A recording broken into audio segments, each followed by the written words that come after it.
Welcome to a short video lecture on two types of anecdotal and running record observations.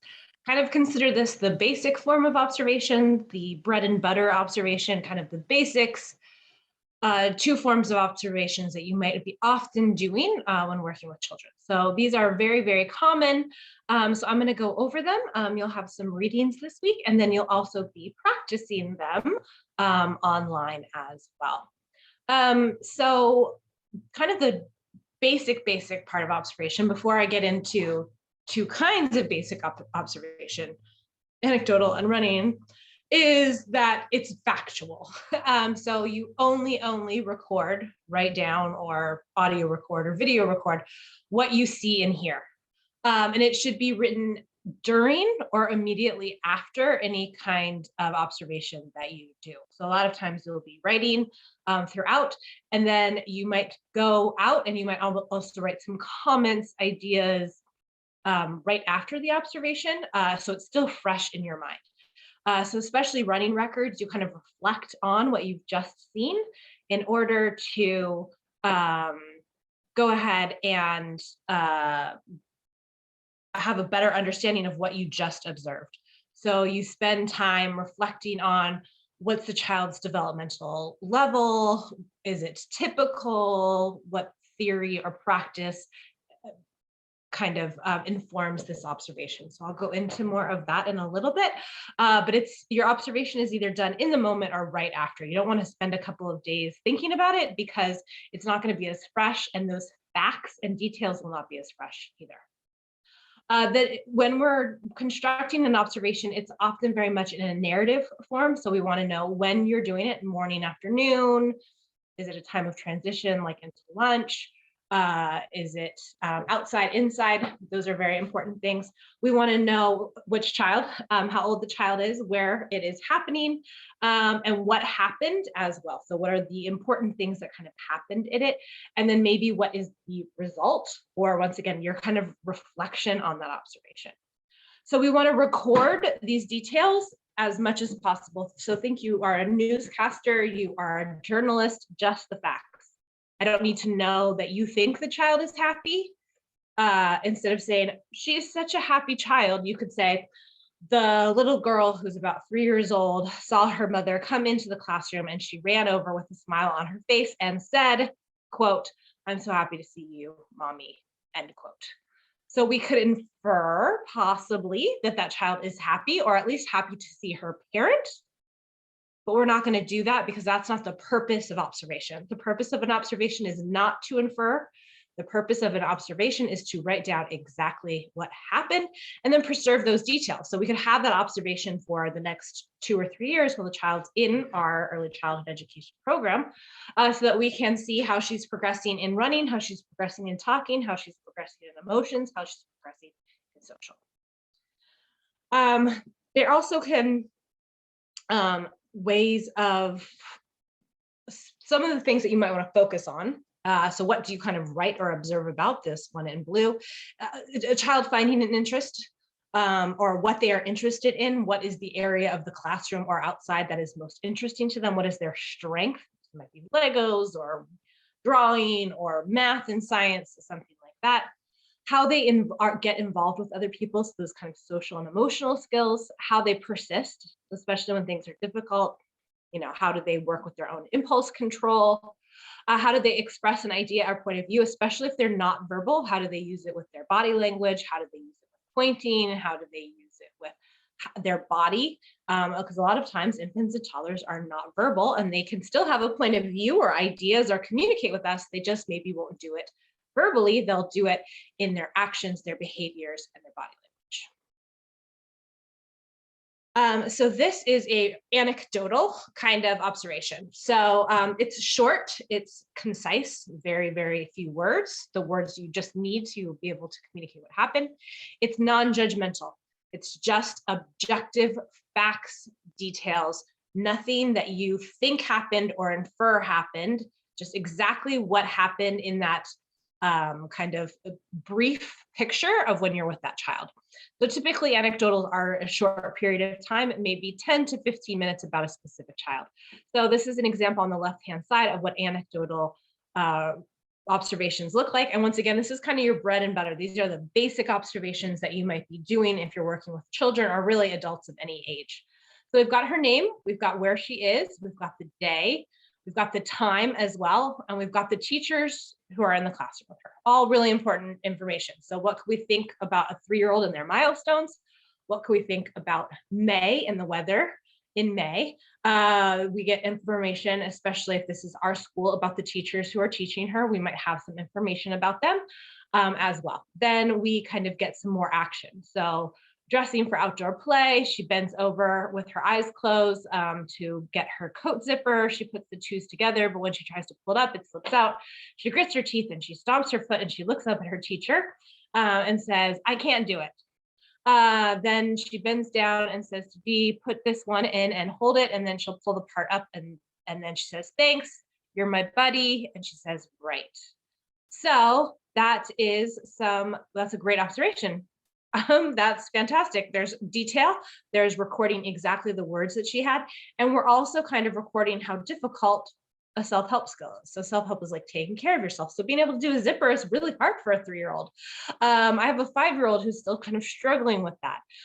So for a 3-year-old to be trying to master that as a skill means that she's got some kind of initiative and things like that as well. So we were looking at a big skill that she was kind of working on. We did notice that instead of saying, I said, "Oh, I can't do it," it said, "I can't do it." So we might want to talk to a speech therapist. Maybe it's typical for a 3-year-old, maybe it's not. And then we noticed that 2 of these girls through this are really good helpers with each other. They're motivating to each other as well. And then some ideas as well as we could bring in dress up clothing with like zippers and buttons and things like that, which support their fine motor skills as well. And it would also increase their dramatic play, that kind of pretend area as well. So we would copy this whole observation and we would put it in the child's portfolio or their file or their online kind of file that we might keep for them. So this is good information about Sharita as a child, the things that she's working on, the milestones that she can hit at 3 years old. We have a little bit about her kind of social and emotional state, how she relates to other people, how she relates to teachers, how she is working on a self-help skill, and ways that we might want to support her with, possibly looking at her speech. 3-year-old, it's still, we should be able to understand about 75% about what a 3-year-old is saying. And a lot of our sounds that we make with our mouth don't come in until 7 or 8 years old. So we might be an area of concern and might not. That's why we ask a speech therapist to give us more information. And then we have some more information about ways that we can support her with maybe zippers and buttons to support an area that she's interested in and milestones that she's working on. So that's an example of anecdotal, very short. That's probably was 2 minutes in the classroom, 5 minutes at the top. We have a lot of detail. We have a lot of recorded actions, and then we kind of have a reflection on where is she developmentally and how could we help her. So with anecdotal reporting, a great thing is that you don't need any special equipment.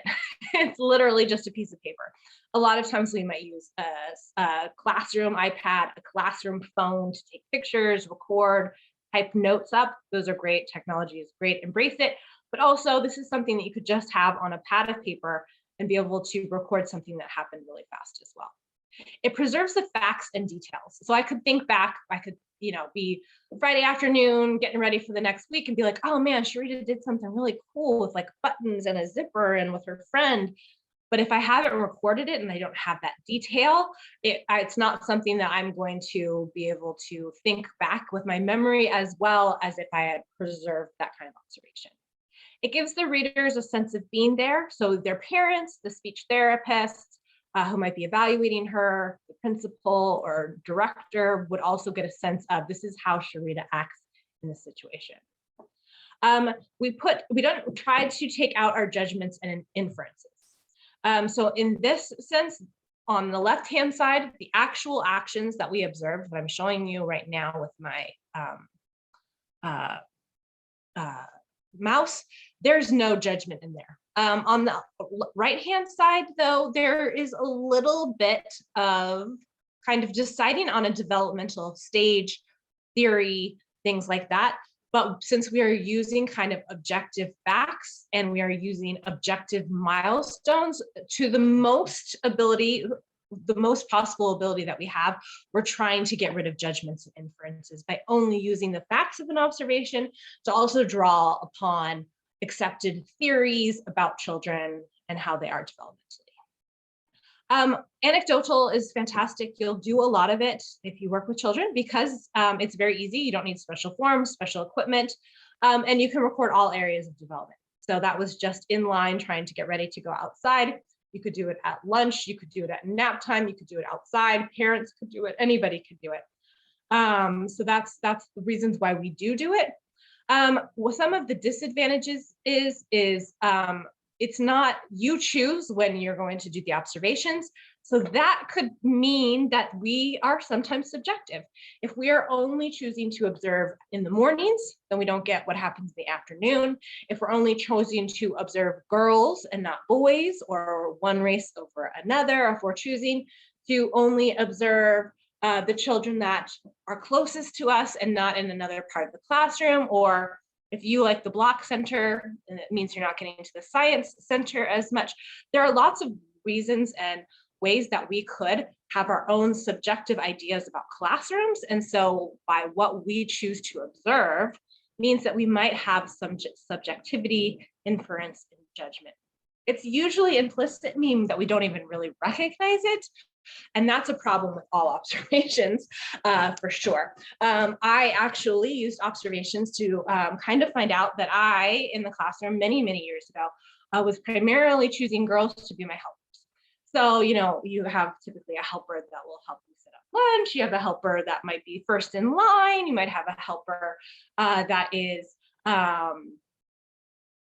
helping everybody clean up in the afternoon, or maybe there are lots of ways that you include children into the classroom and include helping you. And somebody said, hey, you primarily seem to choose the girls, because it was very informal. It's like, hey, so-and-so, can you, bring a pen to me? Hey, so-and-so, you're going to be the line leader today. Hey, so-and-so, you get to pick the book.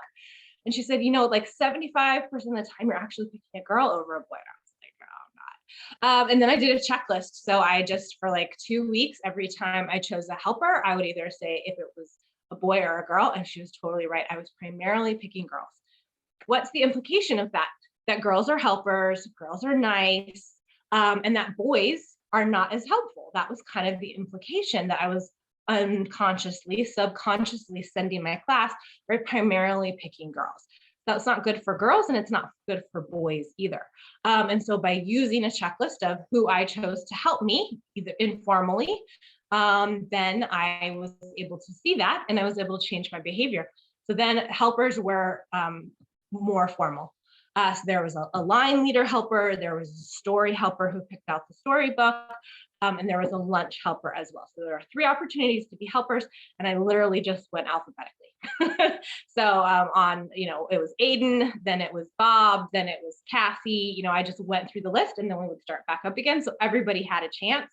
And typically, because there were 3 opportunities every day, and there are 5 days in a week, you typically had a chance to be a helper at least once a week. So that gave everybody equal access to helping and the important things you learn by helping. And I wasn't singling out girls or excluding boys. I don't want to do either of those. And when I kind of noticed when that was pointed out to me, and then when I did the checklist and found out, I realized that I was unconsciously and unknowingly kind of being subjective. And that's not what we want ever as teachers. We want kind of equal opportunity. Another disadvantage is writing. You write a lot in these observations. So either write on a notepad, or because you can always take a picture and put it in an online portfolio, or you can write on a classroom iPhone or iPad. They should always be for a classroom. Don't bring your own personal ones in. It should be something that is only kind of connected to your school platform, not something that you can go online and check out Facebook or anything like that. It's just set up for portfolios, and then you can type that way, because a lot of younger people are much faster kind of texting and could write an observation really fast. Whichever way, because it's a lot of writing, because you have to have details, quotes, body movements, all of that type of stuff. Sometimes if you're really, really writing and really, really observing, you're not as much the children, supervising them, taking care of them, and then doing those interactions. So you need to find a good balance between taking care of children, supervising children, interacting with children, and also observing them as well. And that balance can be hard to find. You don't want to spend all of your time observing them so that they are not supervised or not being interacted with. And then you don't also want to just teach all the time and not have any observations, because then you don't get the important things observation gives us, like kind of an objective view of your classroom, objective view of your teaching, and how you have helpers and things like that. So an anecdotal recording can only focus on one or two children. It's not the whole classroom. We have ways that we can do that. We'll talk a little bit about, but this is primarily an individual child or two, and not really a whole classroom. That's more kind of an environmental or checklist observation that we'll be going over in the future. This is a running record. I know, unfortunately, this picture off to the left is not of great quality, but this is kind of the only example, like large example that I could find.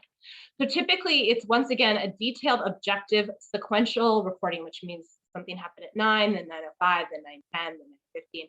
So it's not like, something happened at 10 and then you go back and tell me about something that happened at 9. It's sequential, it goes in order. But typically that's what happens on this left-hand side, is a lot of detail, once again, often for 10 minutes or less. And then there's interpretation, or we usually call it reflection, which is on the right-hand side. And this is where we draw parallels between observation, theory, concepts, milestones as well. So very similar to the anecdotal is a running record. Typically a running record is a little bit longer and has a lot more detail than kind of an anecdotal, which is just like a minute or two. This often goes on for about 10, maybe even 30 minutes, with a lot of detail, a lot of writing. And then afterwards, maybe at nap time, at lunchtime, the end of the day, don't do it another day. And if you're a student, do it right after you've done an observation.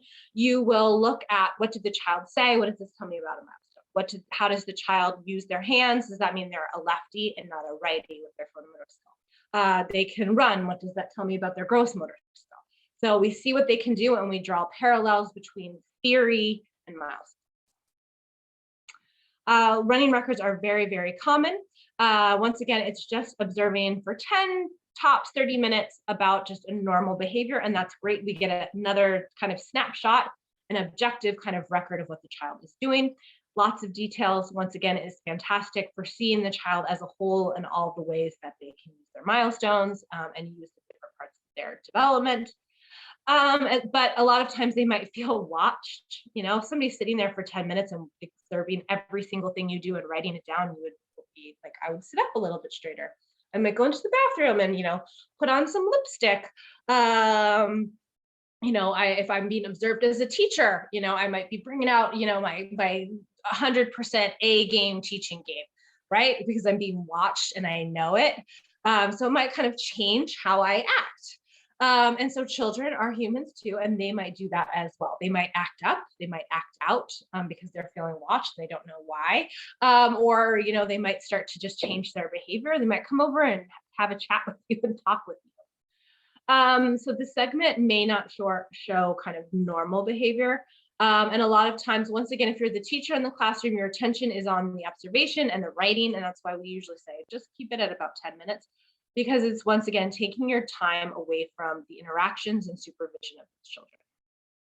So once again, we don't want to infer. I kind of brought that up earlier. We don't want to jump to a conclusion. We don't want to have a judgment or even an explanation typically for this behavior. We just want to observe what happened, and then we want to draw parallels between what we know is established theory and milestones about development that we know. So you might want to think about the words that you use, especially in our adjectives. We don't need usually to use a lot of adjectives. So if you wanted to note that it was very hot that day, what's hot? We might have different judgment of hot. So if you live in Hawaii, it's 90 degrees and humid all of the time. So your idea of hot weather is going to be different from somebody who lives in Alaska, right? So you could say it's 90 degrees. There's no clouds in the sky, and maybe even the humidity, that it's very, very dry. Maybe it's the Santa Ana winds.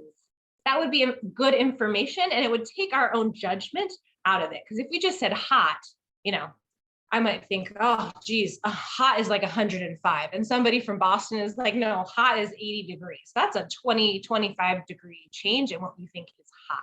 Once again, we wouldn't say that a child is happy. We could say that she has a smile on her face.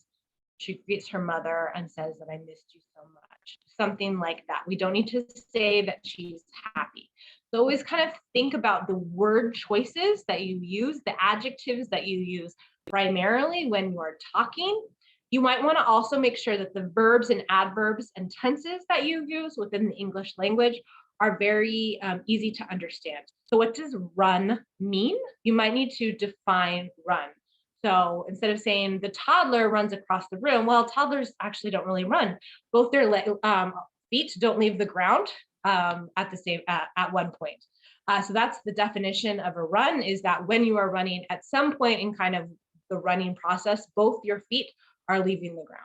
So you might say that she walks fast, or you might say that she is walking with purpose, or she stops and goes around an obstacle, something like that. So you might think about giving more words and more attention to the words that you use in order to provide that good detail. So what is a run or a walk? Is there a way that you could define that or give me more observation information so I could see, is this really a run? Is a 2-year-old actually running? They're both their legs and feet are leaving the ground for a certain amount of time in that stride that they're doing, or is she walking fast?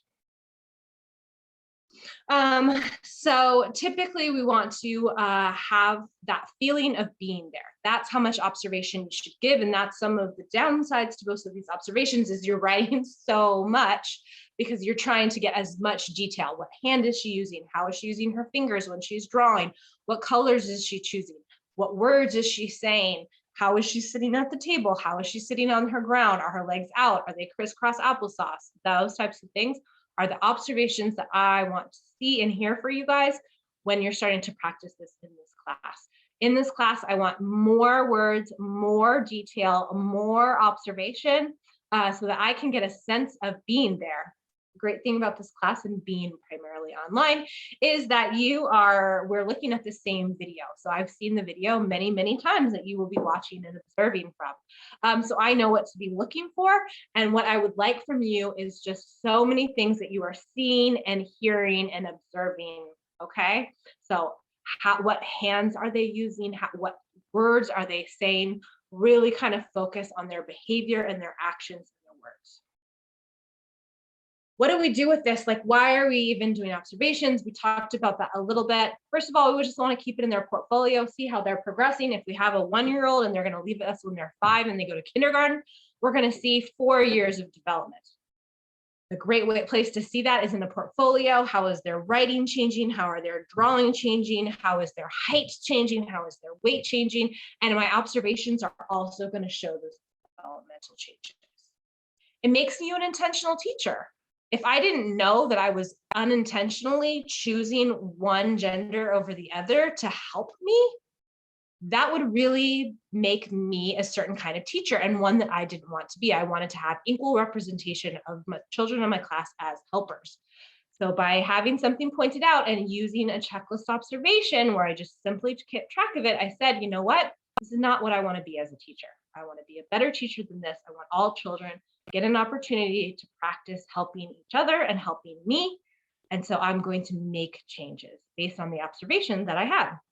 We also want to tell teachers about the team. Typically, you're in a team, you'll have 2 to 5 people on your team within a specific age group. And from there, you're going to want to communicate, this is what little, Joe is doing. These are all the things that he can do. And they'll communicate that with you. And then you'll have a portfolio and a picture, an idea of objectively how is little Joe developmentally progressing. We want to tell their families too, right? I love that. At my daughter's school, it was primarily online on a platform kind of Bright Wheel. So pictures that she had drawn, things that she was doing would go on there and I would get kind of a daily sense of how she was doing, but it also was kind of compiled on another online format where I could kind of see when I would go into parent-teacher conferences, how she was kind of progressing in her preschool as well. It helps with professionals. So if I had a sense of, and I had written down all the words that this child could say, I might reach out to a speech therapist or even give the information to the parent to go to the pediatrician. And we would get a sense of, is this normal or not? And the pediatrician would either refer them to speech therapy or possibly in certain situations, I can refer them as well. And then from there, a helping professional like a speech therapist, physical therapist, an occupational therapist who helps us with their fine motor skills might be involved in order to support the child. They're having social emotional difficulties, a therapist or something like that might also be able to, but the more information I give them, the more sense they can have of their normal, typical day-to-day behavior. And if that is cause for concern, because maybe it's not typical in ways that these helping professionals can help. Sometimes the worst case scenario is we have to give this to Child Protective Services. And that has happened to me before.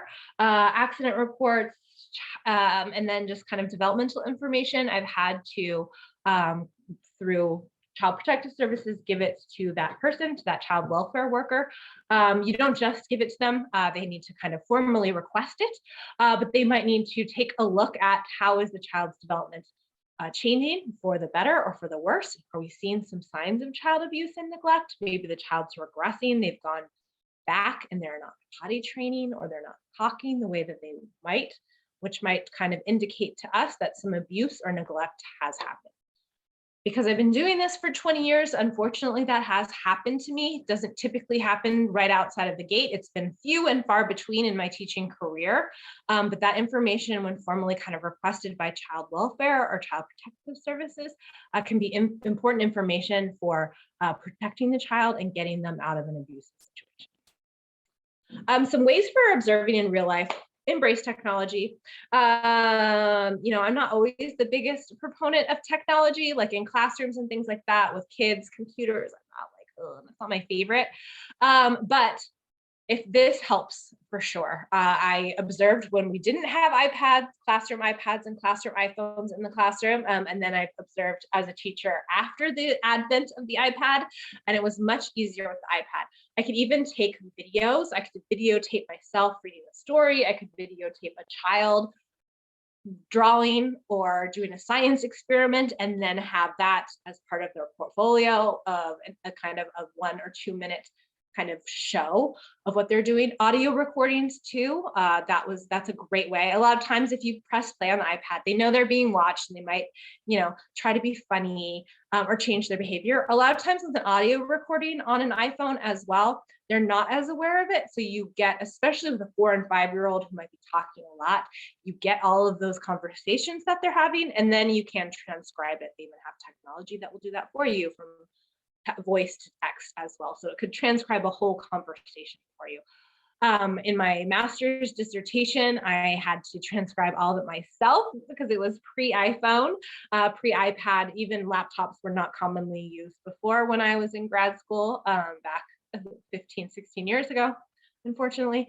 And so I had to do it. So embrace technology, embrace platforms, embrace those things that will make life easier to you as well. Once again, your smartphones or your iPads should be classroom use. It shouldn't be something where you or the children can get on the internet. It should be a closed system that somebody can't hack, and that is protected so that the information of the child and their pictures and all those things are on a protected device as well. So just things to think about, but definitely, keep stacks of paper to write things down, but also embrace technology. So when might we use anecdotal? So once again, that was that kind of 1 or 2 minute observation with Shanita where she's trying to zip up her zipper. That's a self-help skill. So self-help skills could be eating, so how you feed yourself, how you cut up your meat, how you use chopsticks. It could be toileting, because a lot of times you have a role model, but you might also need direct instruction in toileting. If you're 2 years old, you ever worked with or toilet trained a 2-year-old, there are various ways that you can do that. And that's one of our most important self-help skills, is being able to go to the bathroom by yourself and wash your hands, especially important during COVID. Dressing yourself, zippers, buttons, shoes, Velcro, tying your shoes, that type of thing. Personal hygiene, washing your face, brushing your teeth, putting deodorant on, taking care of yourself as an adolescent should do as well. Sleeping, getting down for nap, waking up for nap, getting your blanket out, that type of stuff as well. Those are all self-help skills. And we would use anecdotal record. This is a great way to kind of do that because an anecdotal record is typically just a few short minutes long.